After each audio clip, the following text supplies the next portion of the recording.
Beruntung. Siapa orang yang beruntung?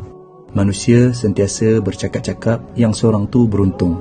Dia ada rumah, dia ada kereta, dia ada kerja, dia ada pasangan yang cantik, dia ada anak-anak, dia ada jawatan, dia ada kawan-kawan yang hebat-hebat. Ni semuanya untung. Tapi hanyalah untung dunia dan tak perlu didengkikan. Yang beruntung, yang tahu bahawa baca 2 ayat terakhir surah Al-Baqarah dalam satu malam akan mencukupkannya, lalu dia pun amalkan.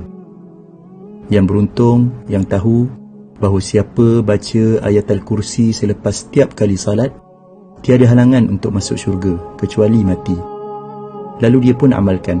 Yang beruntung, yang tahu bahawa siapa yang baca ayat Al-Kursi masa nak tidur, dia akan ada penjaga daripada Allah sehinggalah dia bangun pagi tanpa didekati oleh syaitan.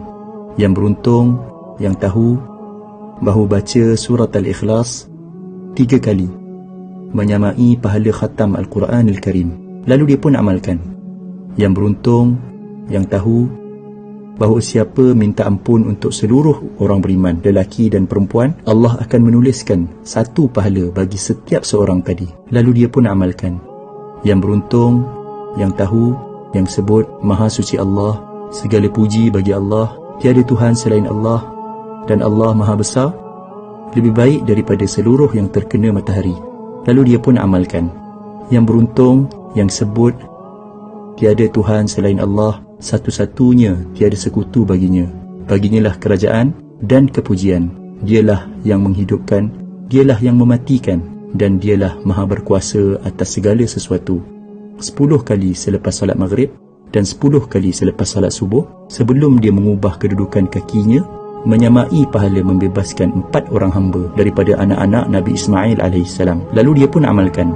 Yang beruntung, yang tahu, yang siapa yang sebut ketika mendengar azan, Ya Allah, Tuhan yang menguasai seruan azan yang sempurna ini dan salat yang didirikan, kurniakanlah kepada Muhammad kedudukan yang tinggi dan terpuji, dan bangkitkanlah dia di kedudukan yang terpuji yang telah engkau janjikan.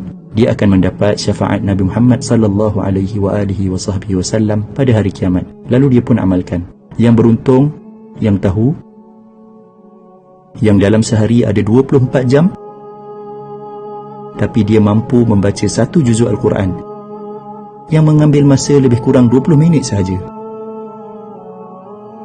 Yang beruntung, yang tahu, yang waktu duha ada lebih kurang 6 jam dan dia mampu untuk solat 2 rakaat duha yang biasanya tak sampai 5 minit pun.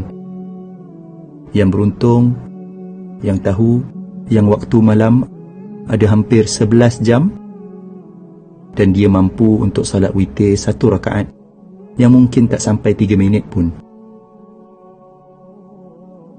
Yang beruntung, yang tahu, yang siapa yang sebut Maha Suci Allah dengan kepujiannya 100 kali, dosanya akan diampunkan walaupun banyak seumpama buih di lautan, lalu dia pun amalkan. Inilah dia orang yang beruntung.